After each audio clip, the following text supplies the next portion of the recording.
মৰমৰ ছাত্ৰ-ছাত্ৰীসকল তোমালোক সকলোকে আমাৰ এই চেনেলটোলৈ পুনৰবাৰ স্বাগতম জনাইছোঁ। আজিৰ এই ভিডিঅ'টিত মই তোমালোকৰ বাবে লৈ আহিছোঁ অসম জাতীয় বিদ্যালয়ৰ চতুৰ্থ শ্ৰেণীৰ মৌখিক আৰু বুদ্ধি পৰীক্ষা কিতাপখনৰ অনুশীলনী 7ৰ সমাধানখিনি। ইয়াতে চোৱা, প্ৰথমতে দিয়া আছে উত্তৰ লিখিব দিছে। 1 নম্বৰটো দিছে যে 5000ত কিমান শ আমাক সুধিছে। কি সুধিছে চোৱা, 5000ত আমাক কি সুধিছে, কিমান শ আমাক লিখিব দিছে। এতিয়া শ বুলি ক'লে আমি কি বুজো? শ বুলি ক'লে আমি 100 বুজো। ঠিক আছে, প্ৰথমতে আমি আমাৰ মনলৈ কি আহে? 100 বুজো। গতিকে 5000ত কিমানটা শ হ'ব সুধিছে। আমি কেনেকৈ উলিয়াব পাৰোঁ? আমি হৰণ কৰি উলিয়াব পাৰোঁ। ঠিক আছে, আমি ইয়াতে কি কৰিম? 5000 পাতিম। চোৱা, এনেকুৱা ধৰণে 5000 পাতিবা।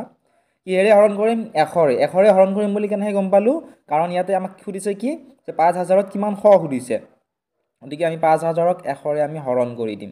হৰণ কৰি যিটো ভাগফল পাম বা হৰণফল পাম, সেইটোৱে হ'ব ইয়াৰে উত্তৰটো। 100ত 3টা অংক আছে, 11 2টা শূন্য, গতিকে 500ৰো আমি 3টা অংক ল'ম, 5000ৰো আমি 3টা অংক ল'ম। ঠিক আছে, এই 3টা অংক ল'লোঁ। গতিকে চোৱা, 100ৰে 500 কিমান বাৰ যাব? 5 বাৰ। 105 গুণ কিমান হ'ব? 500। ঠিক আছে, এতিয়া 500ৰ পৰা 500 বিয়োগ কৰিলে আমি কি পাম? 0 পাম। নেক্সট চোৱা, এইটো শূন্য ৰৈ গ'ল, এই শূন্যটো আমি নমাই আনিম। এই শূন্যটো নমাই অনাৰ পিছত আমি 100ৰে বাৰ দিব পাৰিম জানো? নিশ্চয় নোৱাৰোঁ। নোৱাৰিলে হৰণ অংকৰ নিয়ম মতে আমি কি কৰিব লাগিব? বৰ এটা শূন্য দিব লাগিব। গতিকে কিমান পালোঁ আমি? 50 পালোঁ। অৰ্থাৎ 5000ত কিমান শ হ'ব? 5000ত হ'ব 50 শ। এনেধৰণে তোমালোকে আনচাৰবিলাক উলিয়াবলৈ লাগিব। আশা কৰিছোঁ তোমালোকে বুজি পালা। সম্পূৰ্ণ ভিডিঅ'টো তোমালোকে আমাৰ মোবাইল এপত পাবা। এপটো ডাউনলোড কৰিবলৈ প্লে ষ্ট'ৰত যাবা আৰু চাৰ্চ বাৰত তোমালোকে টাইপ কৰিবা DHRUBA ধ্ৰুৱ গোস্বামী এডুকেশ্যন বুলি লিখি টাইপ কৰি দিবা। টাইপ কৰাৰ পিছতে এই এপটো তোমালোকে দেখিবলৈ পাবা। এই এপটো তোমালোকে ডাউনলোড কৰি ল'বা। এই এপটোত তোমালোকে গোটেইখিনি ভিডিঅ'জ তোমালোকে পাবা। মৰমৰ ছাত্ৰ-ছাত্ৰীসকল, এতিয়া আমি 2 নম্বৰটো কৰোঁ আহা। 2 নম্বৰত কি দিছে চোৱাচোন। 600 যোগ 710 যোগ 5 একক কিমান হ'ব? আমাক এই খালী ঠাইখিনিত লিখিবলৈ কৈছে। এতিয়া চোৱা, 6 কিমান দিছে আমাক? 6 কিমান দিছে চোৱা, 600 দিছে। অৰ্থাৎ আমি কেনেকৈ উলিয়াব পাৰোঁ? আমি ডিৰেক্টলি 600 বাছি কিজানাত লিখিব পাৰোঁ, বা যিহেতু 600 দিছে, শ মানে কি বুজো আমি? 100।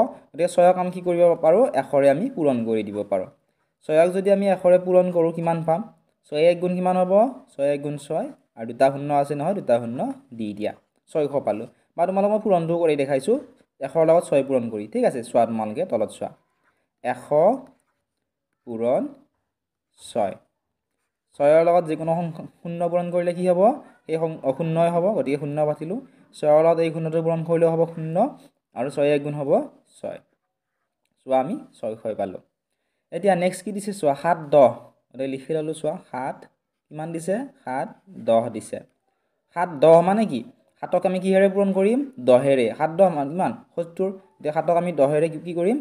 7ক আমি 10ৰে পূৰণ কৰি দিম। ঠিক আছে, চোৱা, 7 পূৰণ 10। 7 10 গুণ কিমান হ'ব? 7 10 গুণ হ'ব 70। নেক্সট কি দিছে চোৱা, আৰু এটা আছে নহয়, 5 একক।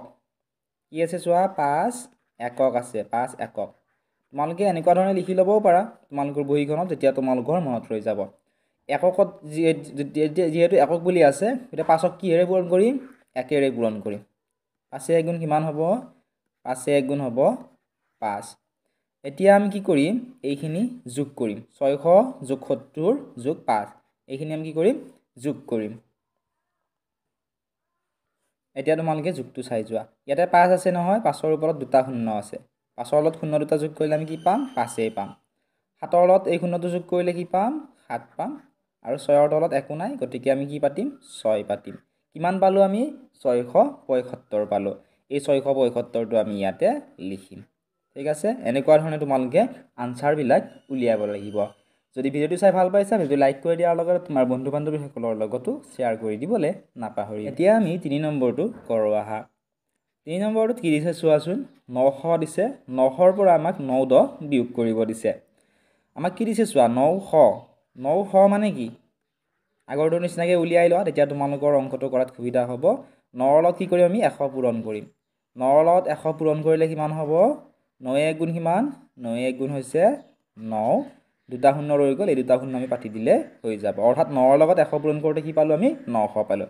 কিহৰ কাৰণে 100 পূৰণ কৰিলোঁ কাৰণ ইয়াতে শ বুলি দিয়া আছে শ থাকিলে তোমালোকে 100ৰে পূৰণ কৰিব লাগিব নেক্সট কি দিছে চোৱা 9 10 দিছে ঠিক আছে আগৰটোৰ নিচিনাকৈ পাতি লোৱা 9 10 যেহেতু 10 বুলি আছে 10ৰে পূৰণ কৰিম ঠিক আছে 9 পূৰণ 10 9 10 গুণ কিমান হ'ব 9 10 গুণ হ'ব 90 চোৱা এতিয়া মাজত কি চিন দিছে তোমালোকে এই চিনটো চোৱাচোন মাজত দিছে আমাক বিয়োগ চিন গতিকে আমি এইটো কি কৰিম বিয়োগ কৰি দিম 9ৰ পৰা 90 বিয়োগ কৰিম 0ৰ পৰা 0 বিয়োগ কৰিলে কিমান থাকিব 0ই থাকিব এতিয়া এই 0টোৰ পৰা 9 বিয়োগ হ'ব জানো নিশ্চয় নহয় কাৰণ ধৰি লোৱা 1 টকাও নাই তোমাক 9 টকা এটা দোকানত কিবা তোমালোকৰ দিবলগীয়া হ'ল বা কাৰোবাক দিবলগীয়া হ'ল তেতিয়া তোমাক কি কৰিব লাগিব তোমাৰ মা দেউতা বা দাদা বাইদেউৰ পৰা ধাৰে আনিব লাগিব ঠিক একে ধৰণে ইয়াতে আমি এই 9টোৰ পৰা 1 এটা আমি ইয়াৰে কি কৰিম ইয়াৰ পৰা ইয়ালে ধাৰে নিম ধাৰে নিয়াৰ লগে 10 হ'ল 10ৰ 9 গ'লে কিমান থাকিব 1 থাকিব ঠিক আছে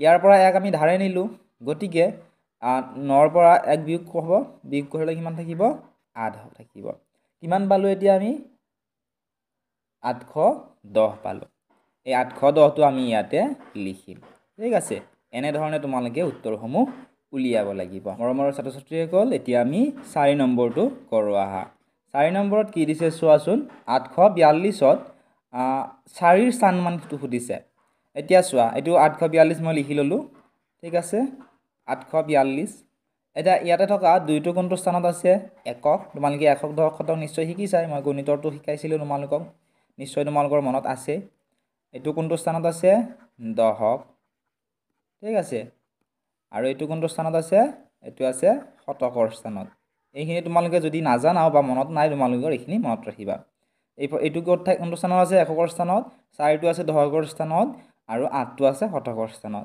এতিয়া আমাক ইয়াত কি সুধিছে এই যেটো 4 আছে এই যেটো 4 আছে এই 4টোৰ কি সুধিছে আমাক স্থান মান সুধিছে তোমালোকে কিন্তু স্থান মান আৰু নিজা মান দুটা পাবা নিজা মান বুলি যদি কয় নিজা মান হলে কি হ'ব 4টো হৈছে ইয়াৰ নিজা মান স্থান মান মানে কি কোনটো স্থানত আছে সুধিছে এই 4টো কোনটো স্থানত আছে দশকৰ স্থানত গতিকে আমি কি লিখিম আমি 4 10 লিখিব পাৰোঁ 4 10 বা তোমালোকে 4 10 বুলি নিলিখি 4টো যেটো দশকৰ স্থানত আছে ঠিক আছে 4 10 মানে কি 4 পূৰণ 10 ঠিক আছে 4 পূৰণ 10 4 10 গুণ কিমান 4 10 গুণ 40 তোমালোকে 4 10 বুলি নিলিখি তোমালোকে এই 40 বুলিও লিখিব পাৰা তেতিয়াও তোমালোকক কাটি দিব নোৱাৰে এতিয়া তোমালোকে 5 নম্বৰ প্ৰশ্নটো চোৱা 5 নম্বৰত দিছে যে স্থান মান অনুসৰি 675ক ভাঙা অৰ্থাৎ ইয়াতে কি হ'ব এই খালি ঠাইবোৰত তোমালোকক লিখিবলৈ গৈছে স্থান মান অনুসৰি ভাঙিব দিছে গতিকে আমি কি কৰিম 675টো আমি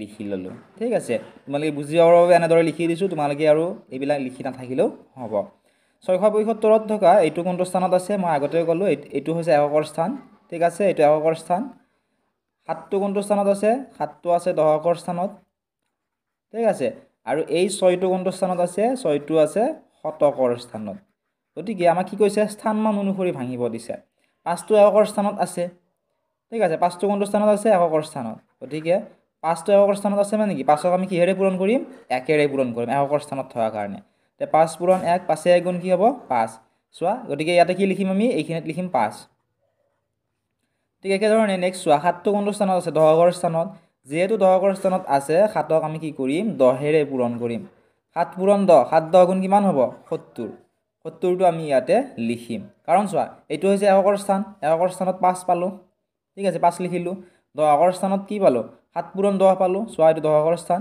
ইয়াৰো এইটো দশকৰ স্থান 7 পূৰণ 10 কাৰণ দশকৰ স্থানত থাকিলে 10এৰে পূৰণ কৰিম এতিয়া 7 পূৰণ 10 7 10 গুণ 70 হৈ গ'ল এতিয়া 6টো কোনটো স্থানত আছে শতকৰ স্থানত যেহেতু শতকৰ স্থানত আছে 6 কি কৰিম 100ৰে আমি পূৰণ কৰি দিম 6 পূৰণ 100 6ক 100ৰে পূৰণ কৰিলে কিমান হ'ব 600 হ'ব এই 600টো আমি ইয়াতে লিখি দিম ঠিক আছে অৰ্থাৎ আমি যদি স্থানমান অনুসৰি 675ক ভাঙিলোঁ তেতিয়া আমি 600 যোগ 70 যোগ 5 পালোঁ এই 670 আৰু 5ক যদি তোমালোকে যোগ কৰিও চোৱা তেতিয়াহ'লে তোমালোকে এই 675ৰে পাবা যেনে চোৱা মই পাতি দেখালোঁ তোমালোকক 600 তাৰপিছত 70 তাৰপিছত 5 এইখিনি যদি যোগ কৰি চাওঁ আমি এই 675 পাম 5ৰ লগত 0 দুটা যোগ কৰিলে কি হ'ব 5 হ'ব 7ৰ লগত 0টো যোগ কৰিলে কি হ'ব 7 হ'ব ইয়াতে কিমান হ'ব 6 চোৱা আমি এই সংখ্যাটোৱে পাই গ'লোঁ ঠিক আছে কেৱল আমাক কি কৈছে ভাঙি লিখিবলৈ গৈছে গতিকে এইটোৱে হৈছে ইয়াৰে শুদ্ধ উত্তৰ